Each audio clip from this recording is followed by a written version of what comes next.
Hey everyone, talking about Santal Austral by Matiere. The notes in this are iris, sandalwood, tonka bean, and benzoin. This smells high quality, perfectly nice, a bit too kind of powdery iris and sandalwood for my taste. It also smells like there could be some musk in here, but I could be wrong about that. It does have a nice sort of vanillic sweetness to it from like the tonka and benzoin.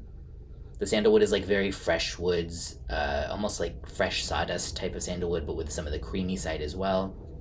It's really, I think, the combination of the iris and sandalwood and the potentially musk, if there is some, that makes it just not my type of scent.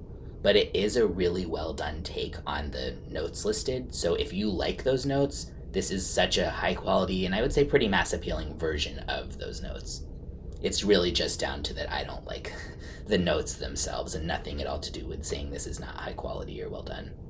I feel like it has like kind of an elegance to it, but not in a snobby way, and it would also work totally as an everyday scent as well, especially in kind of like neutral or colder weather. I would not wear this in super high heat. Pretty unisex and moderate projection and longevity. This goes for $260 for 100 ml. I would say it's actually somewhat unique too, not in any way where someone would be like, that's weird, or on the other hand, like, oh my god, I've never smelled anything like that in my life or something, but I do feel like this kind of stands out a little bit within these type of scents as being, yeah, a little bit in its own lane. So recommended if you like iris and sandalwood. If you don't, I would skip it, and I'll put a link in the description where you can get a bottle or sample.